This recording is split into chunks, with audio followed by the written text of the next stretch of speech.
बिस्मिल्लाहिर्रहमानिर्रहीम। मोहम्मद असद एक मरतबा फिर हाजिर खिदमत है। आज हम आर्थर मिलर का एक ज़बरदस्त ड्रामा द क्रूसिबल पढ़ने वाले हैं।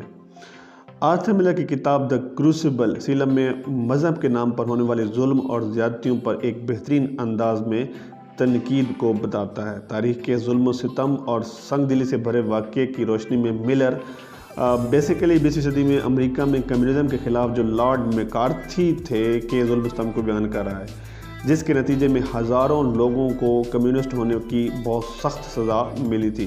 और यह सिलसिला इतना फैल गया था कि लोग अपनी ज़ाती दुश्मनी का बदला भी दूसरों को कम्युनिस्ट साबित करके लेने लगे थे।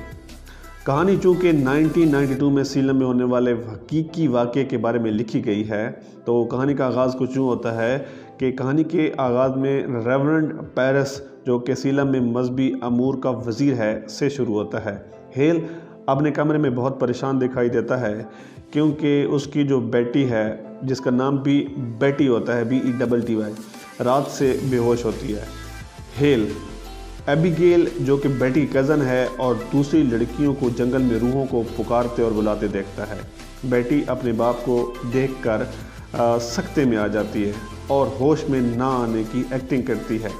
दूसरी तरफ रुथ पुटनम, जो कि मिस्टर एंड मिसेस पुटनम की बेटी है, वो भी बेहोशी का ड्रामा करती है ताकि बदरूहों के होने पर यकीन दिला सके। मिसेस पुटनम के पहले ही 7 बच्चे पैदाइश के वक्त वफ़ात पा चुके हैं, चुनांचे वो फ़ौरन रुथ की हालत देखकर बदरूहों के वजूद पर यकीन कर लेती है। लेकिन पेरिस बहुत परेशान है कि मजहबी अमूर का वज़ीर होने के नाते बदरूहों के साबित होने पर उसके सियासी दुश्मन उसे वज़ारत से महरूम कर सकते हैं। पेरिस एबिगेल से पिछली रात के वाक़े के बारे में सख्ती से पूछता है कि लड़कियों का जंगल में इस तरह वहशियाना डांस करने की हकीकत क्या है। लेकिन एबिगेल, जो कि 17 साल की है और बाकी तमाम लड़कियों से बड़ी है, वो सिर्फ इतना बताती है कि वो और तमाम लड़कियां महज लुत्फ़ के लिए ये खेल खेल रही थी और बदरूहों वाली कोई बात हकीकत में ना है। पेरिस एबिगेल की बात पर बिल्कुल यकीन नहीं करता। इसी दौरान मिस्टर और मिसेस पुटनम भी वहाँ पर आ जाते हैं। उनकी बेटी रुथ पुटनम भी रात से बेटी की तरह सख्ते का शिकार है और कोई बातचीत नहीं कर रही। मिसेस पुटनम इस बात पर जोर देती है कि ये लड़कियाँ यकीनन बदरूहों को पुकार रही थीं। वो इस बात का भी दावा करती है कि बेटी को हवा में झाड़ू पर बैठकर उड़ते हुए भी देखा गया है।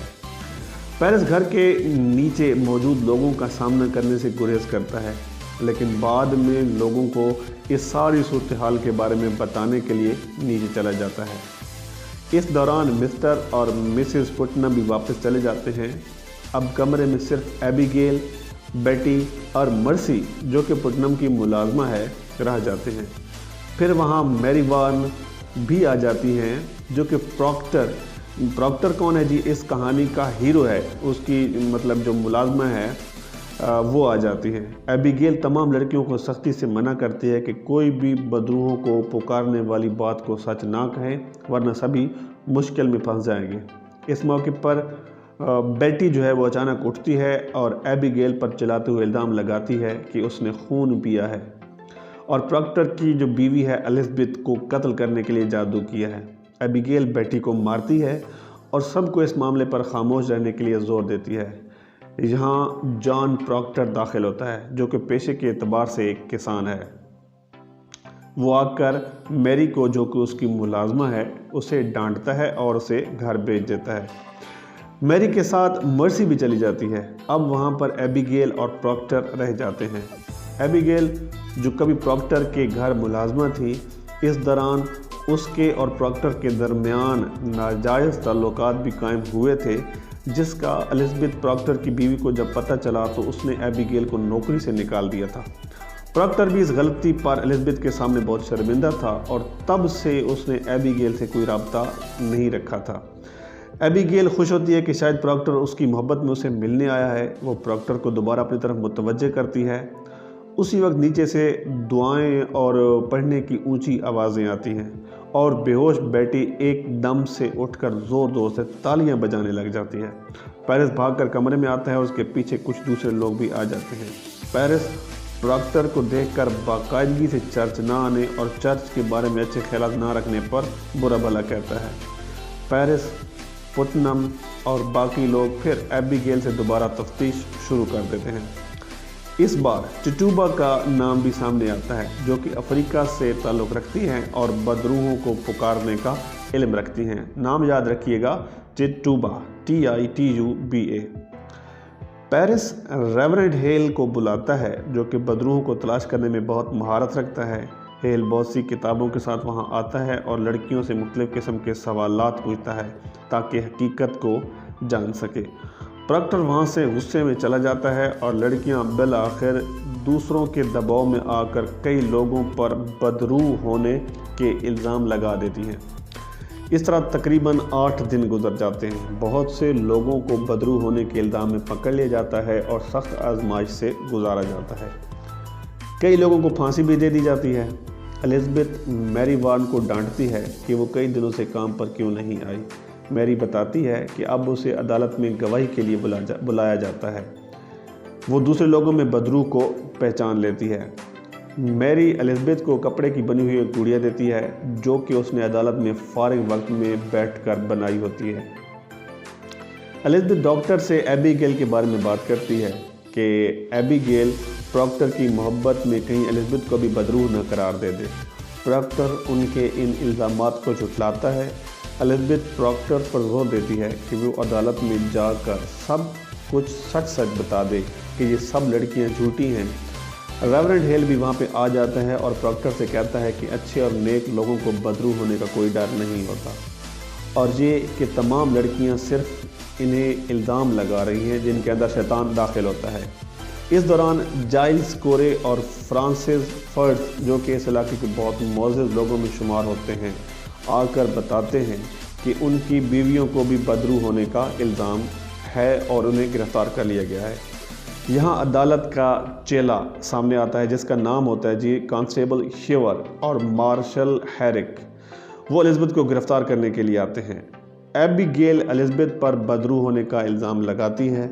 एलिज़ाबेथ के घर पर कपड़े की गुड़िया, जो कि मैरी ने दी थी, का मिलना, जिसके अंदर एक सुई भी पेवस्त होती है, सुई भी जुड़ी होती है, उससे ये साबित होता है कि वो भी दूसरों पर जादू करती है। प्रॉक्टर बहुत चिल्लाता है कि ये सब झूठ है और ये लड़कियां झूठी कहानी सुनाकर अदालत को गुमराह कर रही हैं, लेकिन कोई उनकी नहीं सुनता कि अदालत अब जो है वो इस बात का फैसला करेगी। उनके जाने के बाद प्रॉक्टर मैरी वार्न को कहता है कि वो अदालत में जाकर जज हैथॉर्न और डिप्टी गवर्नर डैनफोर्थ के सामने जाकर बताए कि ये लड़कियां महज झूठ बोलकर दूसरों को सज़ा दिलवा रही हैं, क्योंकि अब तक 72 लोगों को सज़ाए मौत दी जा चुकी है। ये तादाद याद रखिएगा, 72 पीपल्स वर हैंग्ड और सैकड़ों लोगों पर अदालत में मुकदमा चल रहा था। मैरी वार्न प्रॉक्टर के साथ जाकर अदालत में बयान देती है कि उससे और दूसरी किसी भी लड़की को बदरूहें नज़र नहीं आती हैं। उनके सामने एबिगेल को लाया जाता है, जो कि अदालत के सामने अपने आप को मासूम और सच्चा साबित करने के लिए मैरी वार्न पर चिल्लाना शुरू करती है कि मैरी के अंदर भी शैतान मौजूद है और वो एबिगेल को तंग कर रहा है। उसको देखते हुए बाकी लड़कियां भी चीखती चिल्लाती हैं और अपनी ज़िंदगी बचाने के लिए मैरी वार्न को भी इन लड़कियों का साथ देना पड़ता है।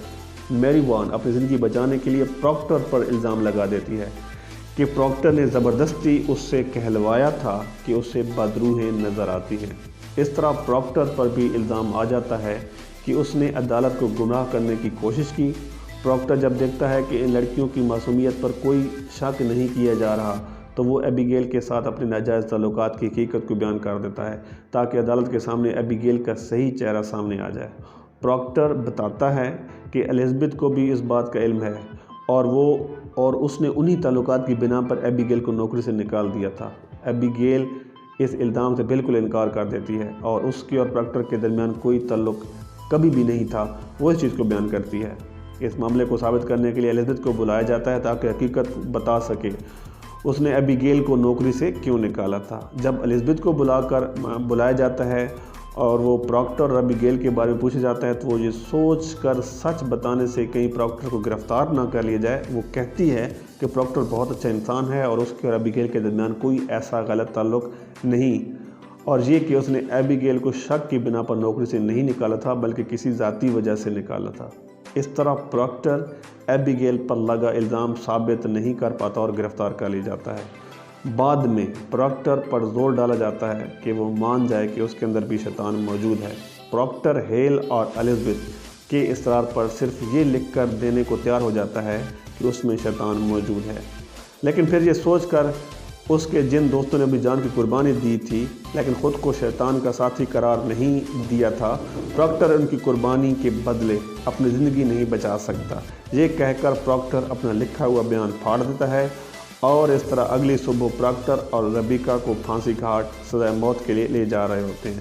چنانچہ پراکٹر جھوٹ کا سہارا لے کر زندگی نہیں بچاتا بلکہ سچ کی خاطر اپنی زندگی قربان کر دیتا ہے۔ تو دوستو، یہ تھا آج کا ہمارا لیسن جس میں ہم نے دا کروسیبل، آرتھر ملر کا ایک زبردست ڈرامہ دا کروسیبل پڑھا۔ میں امید کرتا ہوں آپ آج کی ویڈیو کو لائک کریں گے، اس ریکویسٹ کے ساتھ کہ پلیز میرے چینل کو سبسکرائب کریں، میرے اس ویڈیو کو لائک کریں۔ دعاؤں میں یاد رکھیے گا۔ اللہ حافظ۔